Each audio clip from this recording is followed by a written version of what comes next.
So last module involves using stoichiometric problems with redox titration. So we covered redox in a different section, but you do need to understand how to do redox titration examples as well. So for redox titrations, you're going to solve the solution stoich problems exactly the same way you solve acid-base titrations. You solve for the number of moles of the known solution, convert to the unit of the unknown you're trying to find. But you're often going to be given your balanced equation. True redox balancing is taught in second semester. So we're going to give you the balanced equations. You don't have to balance it, but you do have to solve these the same way. But they will be redox reactions. So given to moles, mole ratio, moles to your answer. Let's work a couple examples. How many mils of a 0.350 molar NaOH solution are required to completely neutralize 20 mils of 0.105 molar oxalic acid? And we're given the balanced equation here. How do I know this is a redox titration? Because I could assign redox numbers for each species and see that it changes the oxidation state of each species, of the species are going to be changing. I like to write underneath the problem exactly what I have and what I'm looking for.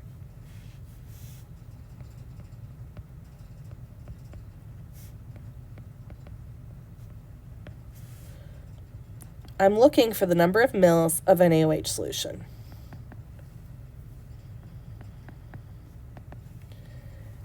I'm starting with 0.105 moles of oxalic acid per 1 liter of oxalic acid solution.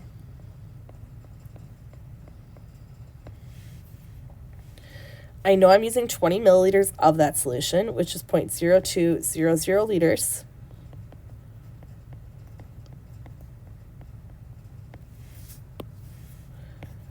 So that cancels out my liters of solution and gives me moles of oxalic acid.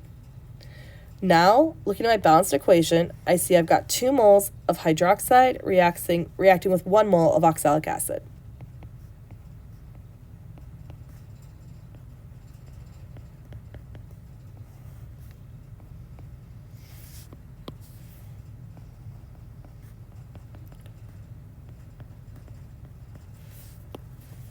That cancels out my moles of oxalic acid. Now I have moles of hydroxide.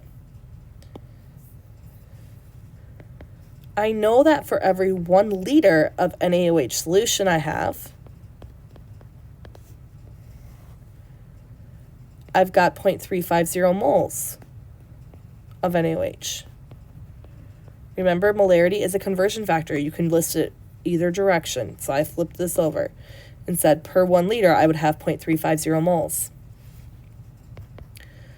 I can convert this to milliliters because that's what I need.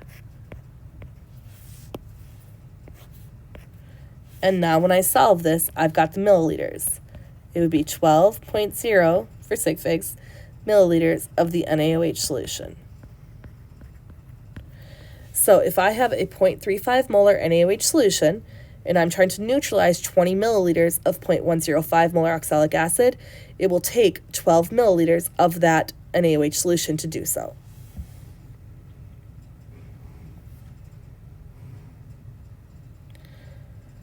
Copper has compounds with copper 1 ions and copper 2 ions. A compound of copper and chlorine was treated with a solution of silver nitrate. A 59.4 milligram sample of the copper compound produced 86.0 milligrams of silver chloride. What is the percent chlorine in the original copper compound, and what is the formula of the copper chloride compound? What do I got going on here? I've got some kind of copper compound, so we'll call it CuXCly, because I don't know if it's copper 1 or copper 2 chloride. So, I mean, it could either be CuCl or CuCl2. I don't know which one it is. But I do know that it reacted with silver nitrate to form silver chloride and some copper nitrate compound.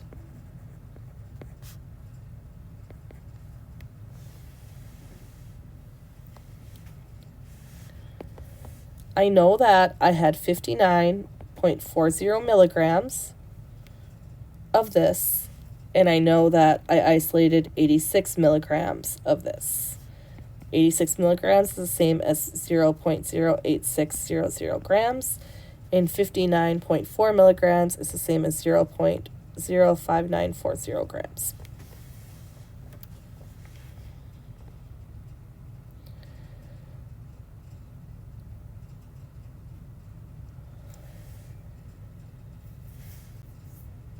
Now, there's probably different ways to go about solving this, to be honest, but I'm going to show you the way that my brain saw it.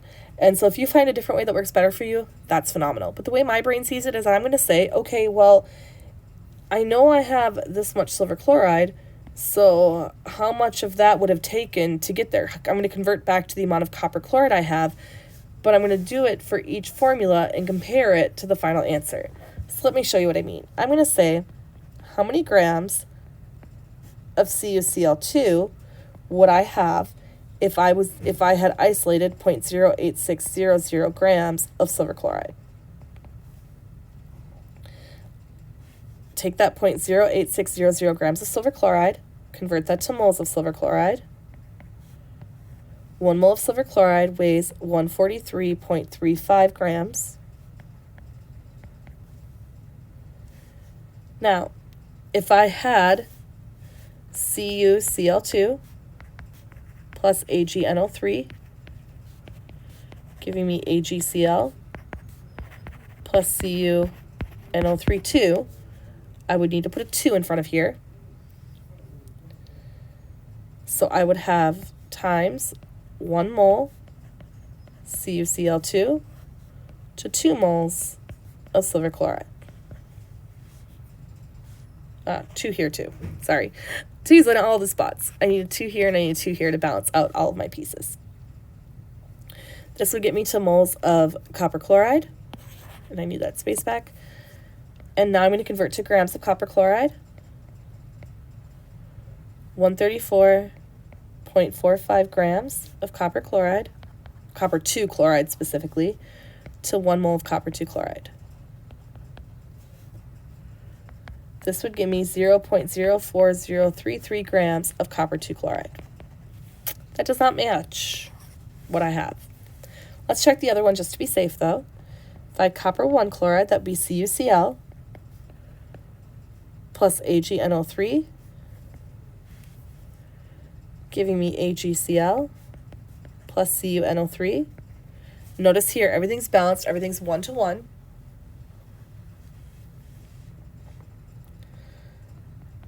So let's find out the number of grams of CuCl that would be required to produce 0.08600 grams of silver chloride.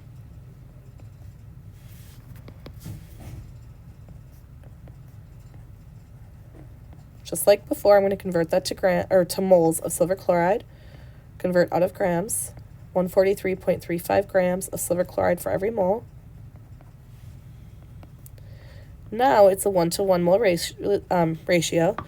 1 mole of copper 1 chloride, to 1 mole of silver chloride. Convert that to grams of copper 1 chloride, which is 99.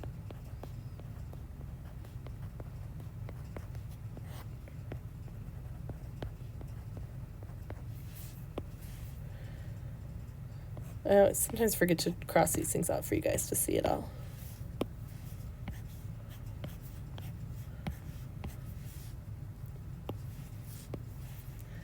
Calculate this out, and this equals 0.05940 grams of copper 1 chloride. So, lo and behold, that matches. That's how much I originally started with.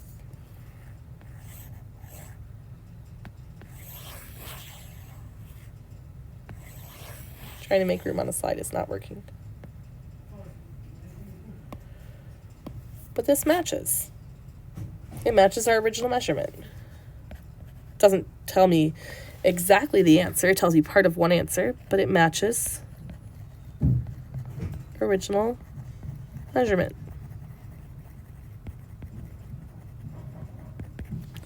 So that means that the formula, when it says what is the formula of copper chloride, the formula is CuCl. It is copper 1 chloride. I want to know what's the percent chlorine in the original copper compound. Well, if I have 0.05940 grams of copper 1 chloride, convert that to moles of copper 1 chloride.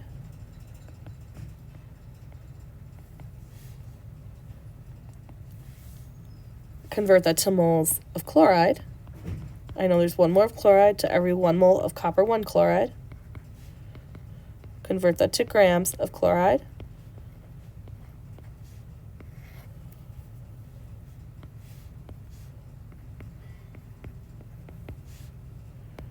I have 0.02127 grams of chloride ions in my original sample.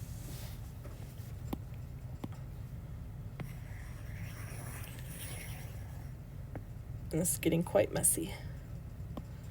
For space, I'm going to erase this because we know it wasn't the right one anyway.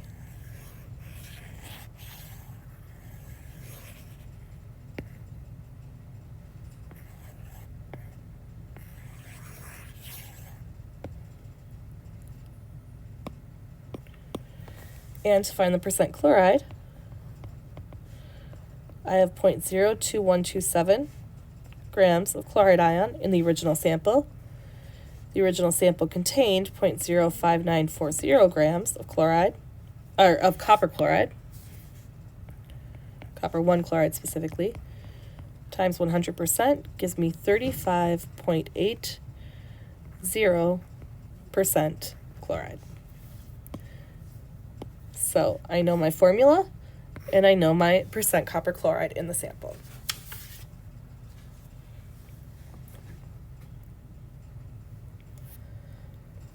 About this one. You have a sample of a rat poison whose active ingredient is thallium 1 sulfate. You analyze the sample for the mass percentage of active ingredient by adding potassium iodide to precipitate yellow thallium 1 iodide specifically. If the sample of rat poison weighed 759 milligrams and you obtained 212.2 milligrams of the dry precipitate, what is the mass percent of thallium 1 sulfate in rat poison? Let's see. We've got thallium 1 sulfate. We've got precipitation of a yellow thallium 1 iodide, 759 milligrams. You obtain 212 milligrams of the dry precipitate, and you want to know mass percentage of thallium 1 sulfate. So thallium 1 sulfate would be thallium plus 1 sulfate, SO4 2 minus. So we've got thallium 2 SO4. You react this with potassium iodide, so with Ki, and precipitate out yellow thallium 1 iodide.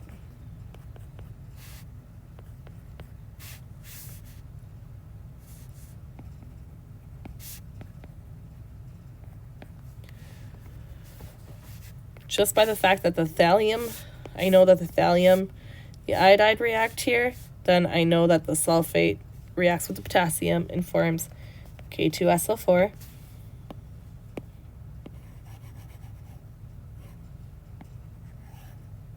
Let's balance this reaction out.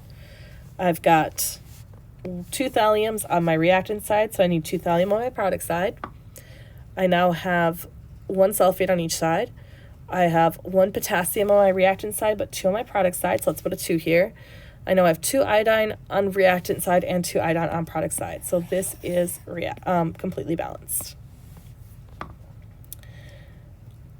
I know that I have 212.2 milligrams of thallium 1 iodide, which is the same as 0.2122 grams. I know my original sample of the rat poison, which contains the thallium 1 sulfate, is 759 milligrams, which is the same as 0.07590 grams. I want to know number of grams of thallium 1 sulfate I could have had if I produced 212.2 milligrams of thallium-1 iodide. So 0.2122 grams. I did put an extra 0 here. I thought I did. That should be 0.7590 grams. So 0.2122 grams of thallium-1 sulfate, thallium-1 iodide. Convert that to moles. 1 mole thallium-1 iodide divided by, adding that up, thallium's pretty low on the periodic table, so it's got a pretty big mass. Iodine's kind of low too, it's got a kind of big mass too. 331.28 grams TLI.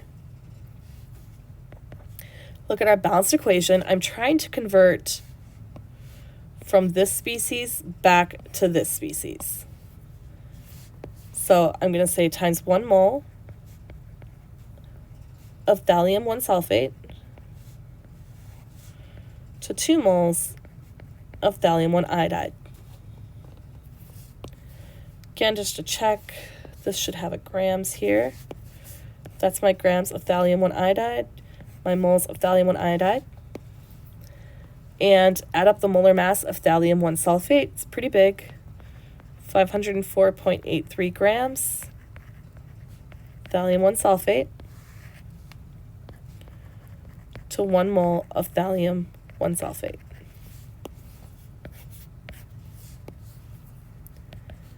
Gives me 0.1617 grams of thallium-1 sulfate.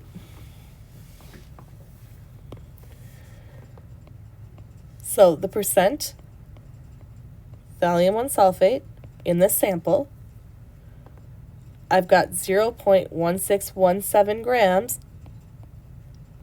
of thallium-1 sulfate in the actual sample, and my original sample weighed 0.7590 grams.